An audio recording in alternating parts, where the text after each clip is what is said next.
right, if loving you is wrong, fans, we're going to talk about the shocking, and by shocking cliffhanger, I mean I actually predicted this. Um, the ending of last week's episode when Lucian comes back to the hospital room with some breakfast for Kelly, and she is gone. The question is, and I believe the title of this video is going to be, where did Kelly go, or where is Kelly? And let me just put it this way. I kind of went over this in my episode review for Psychosis, talking about the incompetence of the hospital staff and security if Kelly was able to just get up and walk out of her bed and exit the building, due to the fact that, yeah, I mean, she has been arrested for the murder of Travis, who is the son or, relative of a very prestigious family within that town. So, Kelly just being able to simply walk out of the hospital makes little to no sense. But then again, in Tyler Perry shows, law enforcement and real world physics and mechanics seem to not work. But in any case, I feel like it does seem bad. Let's put it this way. I think in terms of simplicity, because I do like how they had a cliffhanger like that to get us talking about it and thinking. But do you think the easiest, and sometimes the answer is right underneath our nose, do you think the easiest answer is Jeremy? I think that Kelly just simply went to the bathroom in the hospital room, and that's why she's not in the bed. So yeah, Tyler Perry just gave us a dramatic closing, but then within the first 60 to 75 seconds of the episode, Kelly will just walk out of the bathroom. It's like, you didn't think I would leave, did you? I could see that happening. But I'm not going to lie, I would laugh. It would be kind of funny. But I feel like it isn't really a question of where Kelly went. I feel if Kelly really did leave, she just got up and left, I think that would do nothing positive for her character. Because, in the past couple of weeks, if not since the show came back, I said, you know what, Kelly's starting to grow on me a bit more because, I'm really feeling the weight of everything she's going through. The fact that, kind of like Marcy, after it was discovered that Randall was cheating on her and everything like that, there was really nobody in her corner until Randall's mom showed up. I kind of felt the same way about Kelly to an extent, where, the entire town's kind of against her, being the family is so huge in the, just the whole, what did Rick describe it as? Like, a cult, just the fact that their family has such a name. And everyone at the church pretty much believes that Kelly did it. It just feels like, there's nobody on her side. Ian turned his back on her because of Larry strong arming him, based off the fact that their family, or Travis's family, is such a wealthy and powerful name within that society. And now, Lucian has been in Kelly's corner, and, Rick's trying to help her out, and then Ian's potentially going to help her as well. It seems like things are finally beginning to align for her. But on top of that, Lucian's kind of like Mitch in a sense on the haves and the have-nots, where he's really doing everything he can, going above and beyond in order to solve this problem the best he can. Kind of like, Benny got his ass to the situation with borrowing the money, and Mitch is literally pulling all the strings he can, almost, at this point, straining his own relationship with his family in order to save his friend. Kind of like, Lucian is doing everything he can, calling in favors and whatnot, trying to get help from Ian and everything in order to make sure Kelly is good, which is, ironically enough, Kelly got herself into that situation. Then Natalie didn't help by getting her a gun. Yet Natalie's the one who's questioning Lucian as to, it's expensive. We really can't be doing this for Kelly unless we talk about it first, instead of you making these decisions, even though it's your money. So in a way, Natalie is kind of, weird about, what I nickname her, Nosy Natalie. So yeah, it's kind of weird that, Lucian is going above and beyond, but he is being a true friend. And it's kind of, and when I do these videos, I know some people like, dude, get to the point, yada yada yada, but you got to look at it from my perspective. Once even if I have a script for these videos, sometimes I got to look back and it's like, you know what, I didn't think of this before, because these shows really are in depth. It's kind of weird. Oh, and when I say weird, it's like nothing against Lucian, but, just the other characters and how they're acting. Despite, Kelly being in the clique in terms of the girlfriends, if you will, we have Alex, Marcy, Esperanza, and Natalie. It's almost like, I'm not saying that they aren't helping, but they don't seem to be as involved with trying to help Kelly as Lucian, because, you know, it's kind of, I know everybody has their own issues, you know, Alex with the whole baby situation, the DNA test, the potential divorce, Marcy going through the motions of losing her own baby, then, you know, going through a divorce and trying to get with Brad. And then Randall just, excuse me, I'm actually talking about the women here. Esperanza's just a drama queen.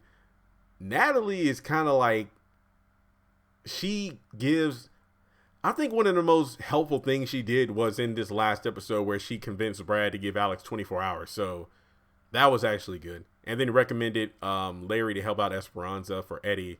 That was good. But yeah, sometimes, you know, she does more harm than good. I guess it's the best way to put it. So yeah, Kelly's really on her own here. So I'm glad Lucian's helping her out.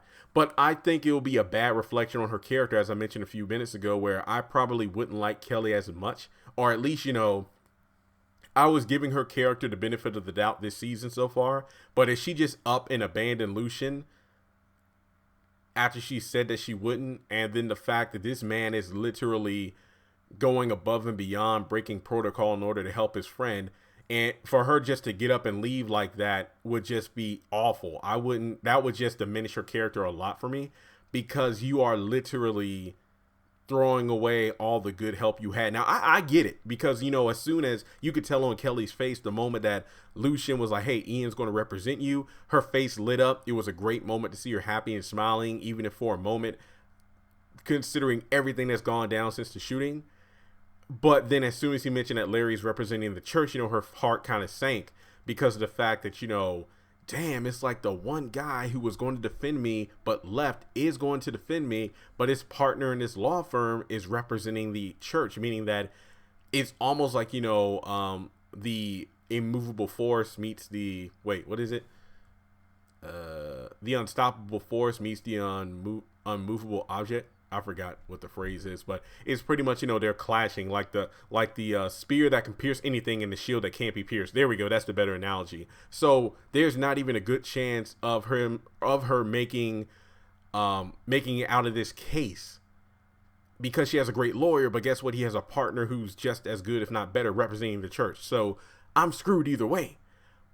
But then she decides to run, which does nothing good. I mean, literally running away. And I understand it. It's like, you know, I'm innocent to an extent, but even with the help I've been able to gain since this went down, there's still no guarantee that I'll win this case. So I'm going to go to jail forever. So not only did she try to take her life, but she's potentially run away, throwing away her life, because if anything, running away would just make her look even more guilty.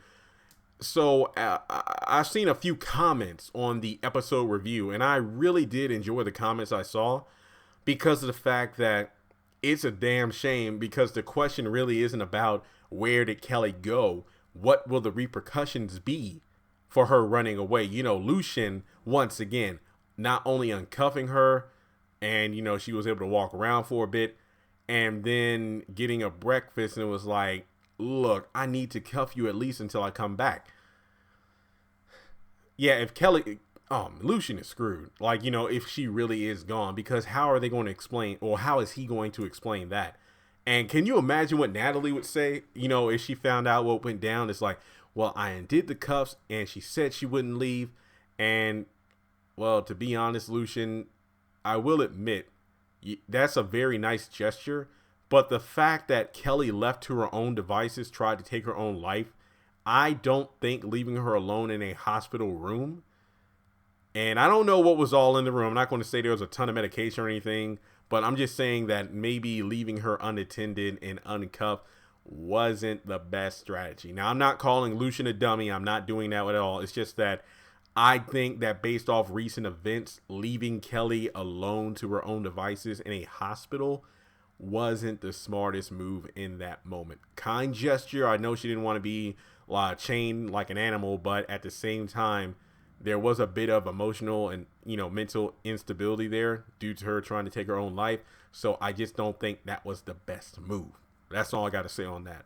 And I feel bad for him, you know, if he gets screwed over because of Kelly's actions, technically his actions, but, you know, he took Kelly at the word, which, leads into Rick because, then it might come up that, Rick was the one that told her, she said she had chest pain, she would be sent to a regular hospital. So because of what he told her, she was moved to a hospital, leading to these events. So it's almost like, a domino effect. Both of these guys who were trying to do everything they could, Rick finally coming around due to guilt, both of them trying to do everything they could to help out Kelly, have been drastically screwed over because Kelly up and abandoned them. Because they were there. When I say Rick, he wasn't at first, but I'm going to include him in there now. They were there when there was nobody else for her, so she wouldn't feel abandoned.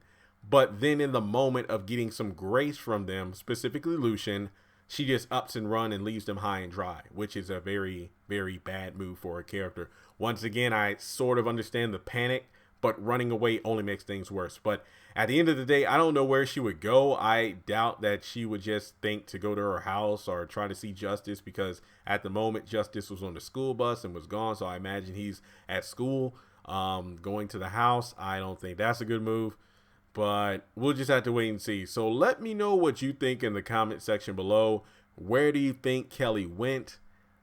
Do you think that she just simply went to the bathroom and then we'll just make it to the beginning of the episode and she comes out? It's kind of like, episode 1 where Eddie comes in with the 40, pours some out saying Kelly is dead. But then within the first 2 minutes of the very next episode, Steven comes in and is like, no, she's not dead. She's in the infirmary. And I'm just like, oh, okay. So they give us this suspenseful cliffhanger. But then at the beginning of the very next episode, oh, she's good.